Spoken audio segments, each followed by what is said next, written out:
Hey guys, welcome back to Popverse, and today we're diving deep into episodes 7 and 8 of Divorce Insurance. If you've missed any of the previous episodes, don't worry, links are in the description. But buckle up because these two episodes take us through home swaps, emotional confessions, surveillance missions, and even a sewing machine surprise that might make you cry a little or a lot. So, remember how Kijun had asked Ha-Deul to move into his house? Well, we pick up right from there.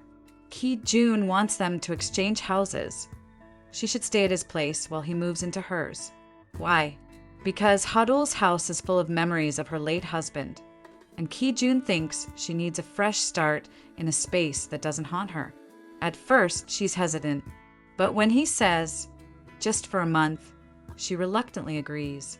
And now begins the most awkward and sweet co-living experience ever. Even though they're technically apart.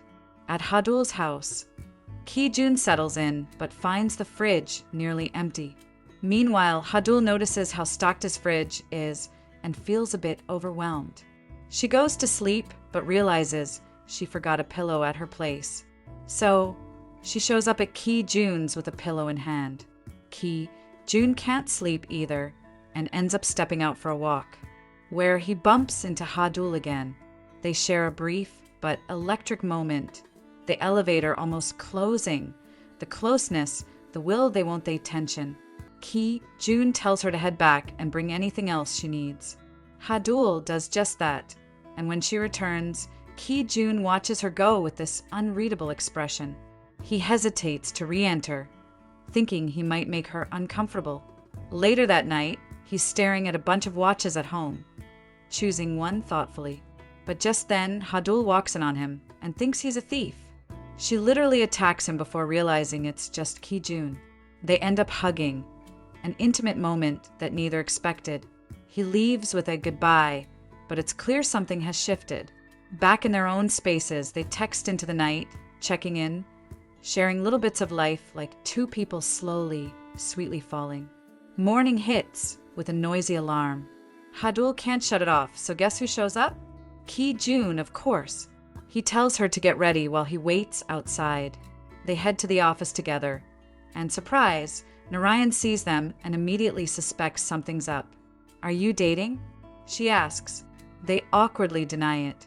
Later, when Jamin arrives, Narayan asks him the same thing. He plays dumb, but she sniffs him and says she knew it was him because of his scent. Smooth move, girl. In the elevator, multiple employees squeeze in, leading to another moment of intense closeness. Jamin blocks Narayan's hand from brushing against someone else's. Everyone's stealing glances, including Kijun and Ha-Deul. Later, Kijun pulls Ha-Deul aside and asks, "What are we? Friends? Co-workers? Something more?" Ha-Deul brushes it off, unsure herself. To break the tension, Kijun jokes, "Let's just pretend we're characters. It'll be John, you be Gray." She agrees, smiling. Back to work, Debak explains the next case.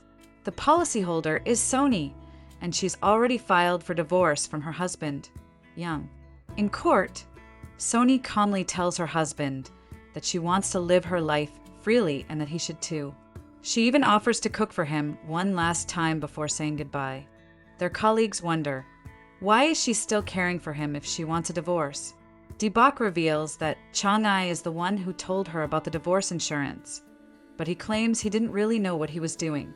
Meanwhile, Hall and Young are secretly following Soni.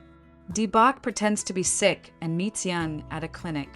He then alerts Kijun, who rushes to follow Young with Jamin. Turns out, Young is meeting another woman, and the suspicion of an affair starts to rise.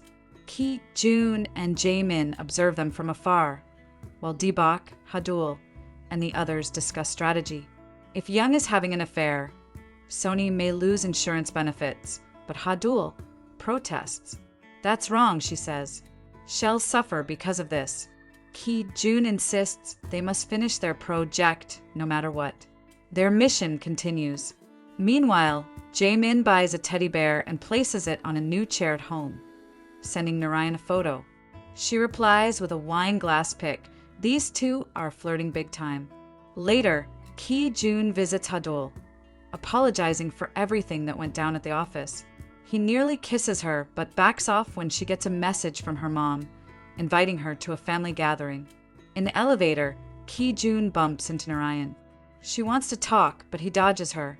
Eventually, he tells her the truth. He and Ha-Deul have swapped homes. Jae-min shows up at Ha-Deul's place, thinking Kijun will be there. He's surprised to see her instead, and she explains the house swap. Later, Jae-min runs into Narayan, and they share wine and music, growing closer. Soni and Young, meanwhile, share a tense dinner. Young complains the food is too salty. Soni's had enough. We're getting divorced. Cook for yourself, she says, and goes to bed. That night, Ha-Deul gets a call from Kijun. He asks how she's doing and says he wants to know everything about her. She smiles and agrees. The next day, the team plans to meet Soni and Young again. Ha-Deul runs into Soni, who remembers her from before, and asks to talk. Meanwhile, Narayan visits her boss, only to find he's not there. But surprise, he's actually meeting Young. And Young? He's with another woman, pretending to learn dance, but clearly enjoying her company. Kijun and Jae-min continue tailing Young and spot him with the mystery woman inside her house. When they hear a crash, they rush in. Young is fine but surprised. He explains the woman is his wife's friend, and he only came to pick up a sewing machine.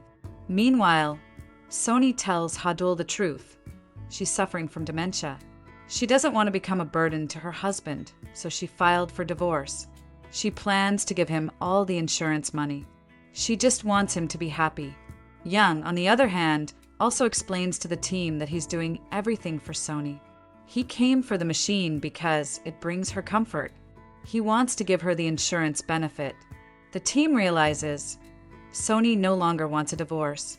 Debak says the project is over, but Kijun disagrees there's still more to do.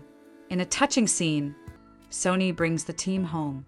Young packs their things and finds everything Shed once saved and used untouched. She never bought anything for herself. He tears up. He brings her to a new house and surprises her with that same sewing machine. Soni lights up with joy, gets straight to work, and we flash back to when she used to sew while Young studied to become a doctor. The final scene? The team's project passes success. They all gather for dinner, but just when Jae-min eagerly awaits Narayan's arrival, she shows up with shocking news. Our team has been disbanded. Everyone is stunned. And with that cliffhanger, the episode ends. We'll be back with episode 9 on Tuesday. Don't forget to subscribe to Popverse for more drama, romance, and revelations. Until then, bye besties.